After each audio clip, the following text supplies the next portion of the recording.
the session today is going to be about neurodiversity in the workplace. I'm going to just give a little bit of a background about myself and explain why I'm doing the presentation today.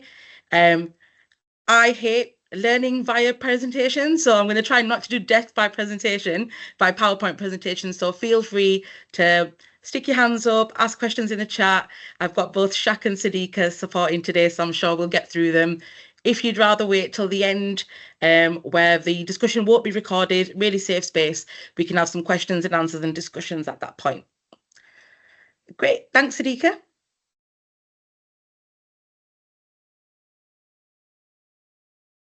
Okay, so firstly, why me? Why am I here today? Why am I doing this presentation apart from a really great sales pitch from Shaq? The reason why I'm doing the presentation today is I myself am neurodiverse. My full name is Naz Sheikh. I am head of adult health and wellbeing at Inspired Neighbourhoods, which is a VCSE organisation. Work on multiple different projects with our colleagues from primary and secondary care throughout Bradford District and Craven. I'm going to talk a little bit more about my story and go into detail towards the back end of the presentation. So that's just a brief introduction to myself, and I'll go into a bit more detail towards the end. Thank you, Sadiqa. So the purpose of today, or the vision of this particular session today, is kind of a presentation from perspective of someone who's neurodiverse, who is working in a senior management position in an organization that was created to support lots of people, but maybe wasn't doing everything we could to be neuro-inclusive. I knew I had learning disabilities myself, but I wasn't really sure how I could be an advocate or how I could get the support that I needed. I got support myself and diagnosed very late on in life. So I wanted to do something that would resonate with normal people, whatever normal looks like in everyday life. So the purpose of today's workshop or today's session is just to be a little bit of a gentle reminder. I think we've all heard the word neurodiverse being batted about quite a lot recently, but are we all doing everything we should be within our workplaces? And are we doing it consistently? And if nothing else, hopefully today will just be a reminder and an opportunity for people to go out and learn more. Thank you, Sadiqa. What you can expect today is an introduction to neurodiversity, how to adopt a practical approach, the inclusivity throughout the employee life cycle, impact of being neuro-inclusive and not being neuro-inclusive, quick summary towards the end, and a Q&A session, and there'll be some support and information links at the end of the presentation. The slides will come out to anybody who wants them and everybody who's joined today. So I won't go through every single word for word on the slide, but I'll try to keep it as interactive as possible, but we'll get it sent out to you. Thanks, Sadiqa. So what is neurodiversity and what is neurodivergent? So neurodivergent is a term used to describe people who think differently to the majority. The best understood and most commonly diagnosed conditions in the UK are autism, attention deficit hyperactive disorder, commonly known as ADHD, dyslexia, dyspraxia, dyscalculia, dysgraphia, and Tourette syndrome. The reason why we make reference to them is although they are the most commonly referred to and the ones you may have heard of, there is actually no actual figures to how many neurodiverse conditions there are, because there are so many and they are still being diagnosed and researched as we speak. I myself have dysgraphia. Neurodiversity describes the idea that not all brains think or feel in the same way, and that everyone, whether they are neurotypical or neurodivergent, should be treated equally. Most commonly, people in the society who are not diagnosed or do not have a neurodiversity are known as neurotypical. Most people are neurotypical, meaning that their brain functions and processes information in a way that society expects. However, it's estimated that around 1 in 7 people are neurodivergent, meaning that the brain functions, learns, and processes information differently. This accounts for more than 15% of people in the UK. Each form of neurodivergence has a range of associated characteristics. These vary between individuals and can change over time. It is common for an individual to have the characteristics of more than one type of neurodivergence.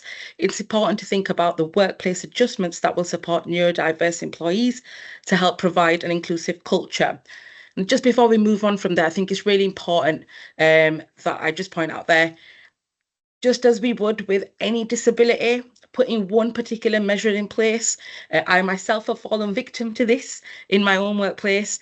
One particular adjustment that's put in place for someone that may have ADHD, for example, does not mean every single individual that has ADHD will be okay or will be able to work with that particular measure in place. Every single one of us is different, irrespective of whether we're neurotypical or neurodiverse. Approaching a problem from different perspectives is likely to bring the most creative, effective, and innovative solutions. Building a neuro-inclusive workplace begins with recognizing and embracing the unique needs of neurodivergent employees. When everyone feels understood and supported, it creates a more positive and productive environment for all. By learning together, we can create a truly inclusive culture where every employee can thrive. Thank you. The next couple of slides go through the culture of inclusion and the inclusivity throughout the employee life cycle. Again, I'm not going to go through this word for word, but just going to reference some of the most important things for me as an individual who has neurodiverse, things that have been helpful for me to learn and for me to implement throughout the recruitment process and the whole journey of an employee within my team. So recruitment, make job adverts and job descriptions simple and accurate. Don't use acronyms as I've done on this presentation. That's never helpful. Ask applicants what they need. Adjust your interview assessment processes by removing jargon and being aware of the language you use. So the opposite of what I've done in this presentation on the first two slides, using really big long words and acronyms, don't do that. That's not helpful. Onboarding, provide information on the work environment prior to the first day. Explain what induction will look like. Take time to ask and understand individual challenges and strengths. These sound like really simple, basic things, but once things become the norm, we can forget to do the really simple day-to-day things that make such a big difference. Performance management, work together to identify skill gaps and implement initiatives to close these. Closely monitor changes in performance and provide regular check-ins. Learning and development and retention, involve neurodiverse employees in key project teams. This is again tried and tested. A lot of the slides that we've put together today are through real case studies, real life people, not just figures and facts that we've taken from a really good study online. These are all real life, real people like myself that have been a part of putting this presentation together. Give maximum notice of any changes and be clear on future expectations. Shaq has been awesome with communicating exactly what was going to happen today, because otherwise I would have probably had some kind of breakdown earlier today. So thanks, Shaq. Utilize different communication channels and methods to ensure accessibility for all. Keep the work environment optimal and stable. Understand what engages and motivates individuals. Ensure that your practices are consistent to embed a workplace culture which is open, supportive, and inclusive. Lots of these things, you're probably all sat there thinking we do this for everyone, which is great. That's the point. That we should really be doing this for everyone, not particularly just for people that are neurodiverse, but it's just the difference and the impact it can have on making sure our workforce is inclusive by making these adjustments for everyone. Thank you, Sadiqa. So what does adopting a practical approach look like? So verbal communication and workplace adjustments, keeping communication clear and concise, avoid presenting too much visual information on one page. Again, the opposite of this slide. Some other workplace adjustments, which you may have already heard of, you may already be doing, having a quiet space, having noise cancelling headphones, having visual aids, screen magnifiers, a space away from smells. That's a big one for me personally. I work in a building which has a restaurant underneath. which is not ideal. And I know when there are lots of things going on and lots of different things cooked in the restaurant, I tend to take myself away from that particular building and work somewhere else because it's not conducive for me. It's not somewhere where I can work. So again, real life experiences supporting the presentation today. Thank you, Sadiqa. Spend more time on planning, set realistic goals, create workplace mentors.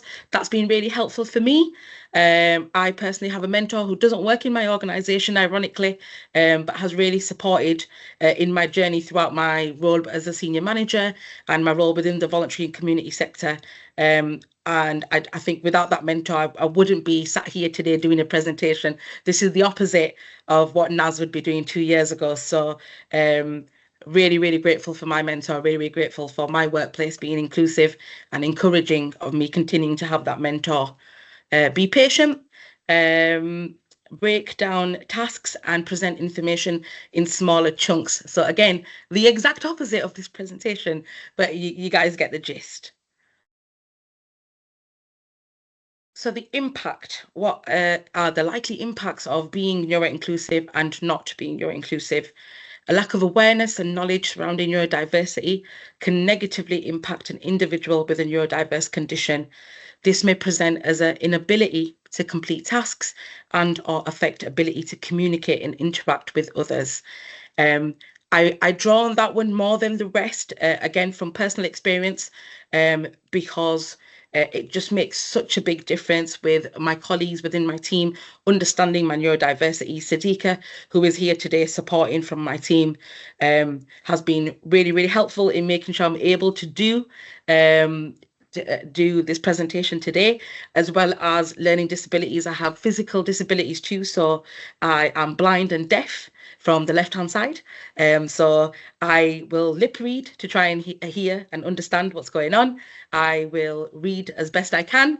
And wherever I miss something, Sadiqa very politely send me a WhatsApp to say, you missed a really important point. So bear with me and thank you for your patience so far. It is important and it does make a difference. So thank you. Neurodiverse people are at an increased risk of experiencing mental illness and poor well-being. This can be due to a lack of support or recognition, both socially and in the workplace. The opposite for me, my workplace is super inclusive, which, as you can see, the impact of that is me being here today. But I have sadly been part of some case studies recently where that hasn't been the case, and the impact has been the exact opposite, which has then created sickness, long-term and short-term, around mental ill health. Our physical working environment has as much of an impact on neuro-inclusion as the culture we create. An adaptive working environment helps normalize our differences and create a compassionate workplace.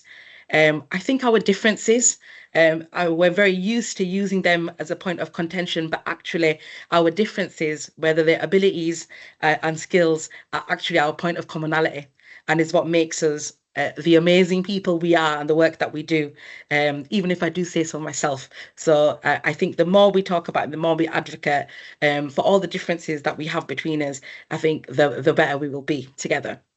Creating an inclusive workplace culture which celebrates and nurtures varied perspectives and skills improves the well-being of all staff and enriches the entire organisation. Organisations that encourage and create a workplace culture that is inclusive to all drives innovation, maximizes employee engagement, and crucially encourages a more productive, happier, and healthier team. Organisations that walk the walk rather than just talk the talk are set up to succeed. Guys, we're nearly there. We're nearly there. The summary. Sadiqa, thank you. To be truly neuro-inclusive in the workplace, we need to very simply increase the awareness and knowledge of neurodiversity for all employees, appreciate the individuality of neurodiverse conditions, provide adequate support. I very flippantly write the word adequate, and I know that's open to debate, and hopefully we'll do that in a moment because that could be subjective, but we are where we are. Neurodiversity can be very complex to understand, but you don't have to be an expert to support the people you work with. Understand that each individual is very different and has their own abilities, strengths, and needs.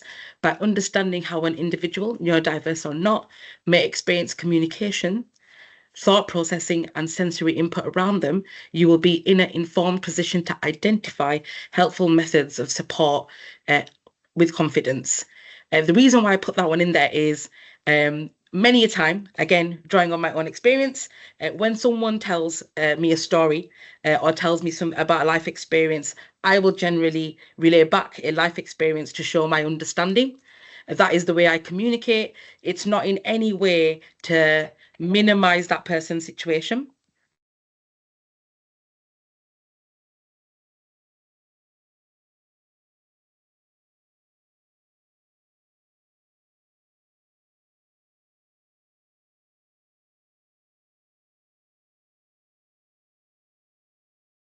Sorry about that.